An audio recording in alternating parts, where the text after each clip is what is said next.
जय जय श्री राधे।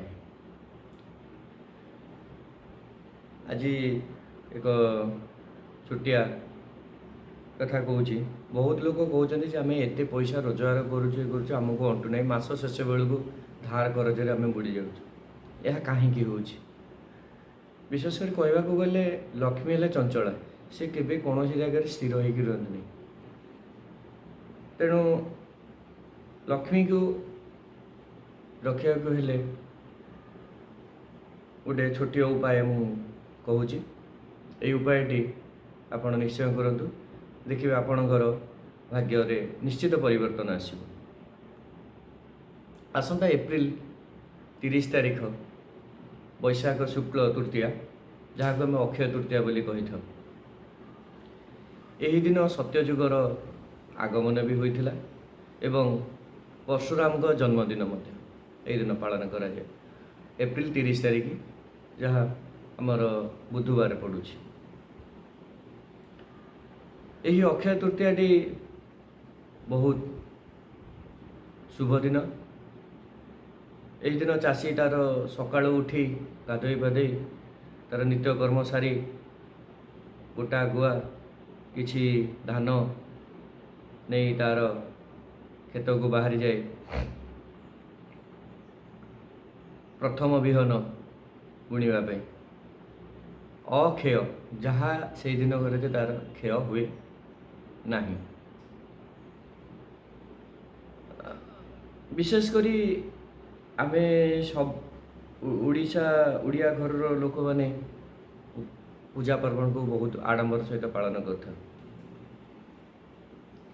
यही दिन महालक्ष्मी को करुणा पाई आपन गोटे छुटिया उपाय बताऊँ। यही छुटिया उपायटी है आपण एक माटीर कलसी, छोट माटीर कलसी नचेत रूपार सिंदूर फरुआ रूपार सिंदूर फरुआ।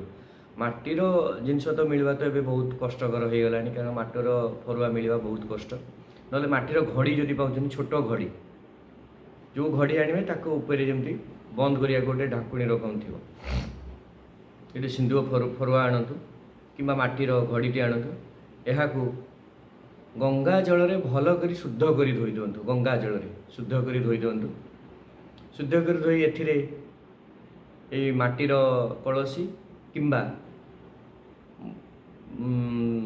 रूपार फरुआ सिंदूर फरुआ किछि चीनी एवं केसर को पकाई मुहटी की बंद कर दिंतु एवं एक नाली कपड़े यहाँ गुड़ाई लक्ष्मी को फोटो किंबा विग्रह पाखरे आको रखंतु एवं जेपरी आपण पूजा ठाकुर घरे करते धूप दीप नैवेद्य दे पूजा करंतु, आरती करंतु एवं यहाँ रखा दिंतु।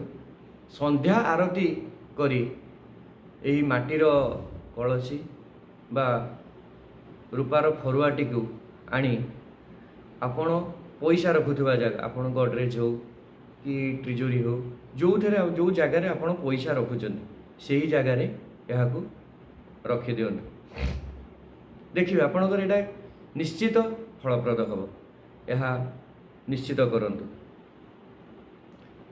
एवं जदि पारुचंती एई दिन किछि दुखी दरिद्र को किछि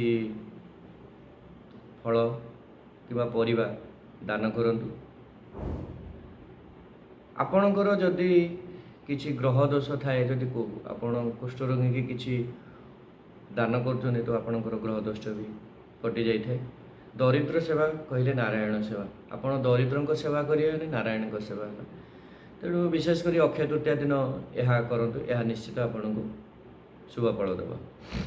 एवं यही दिन जदि किछि सुना सुना तो बर्तमान कथन आकाश कहीं चिलिका माछ हो जाइए। सुना किणवा स्वप्न हो गलानी, एते दर बढ़ी जाइए। जदि सुना किणी पारु नाहांती तो ताहले किछि रूपा किंबा खंड हलदी बासुमती अरुआ चाउल लवंग गुजराती जो जिनिस माँ लक्ष्मी को ପସନ୍ଦ ସେଇ ଜିନିଷ କିଣିକି ଘରକୁ ଆଣନ୍ତୁ, ଦେଖିବେ ଆପଣଙ୍କ ଏହା ନିଶ୍ଚିତ ଫଳପ୍ରଦ। ଜୟ ଶ୍ରୀ ରାଧେ।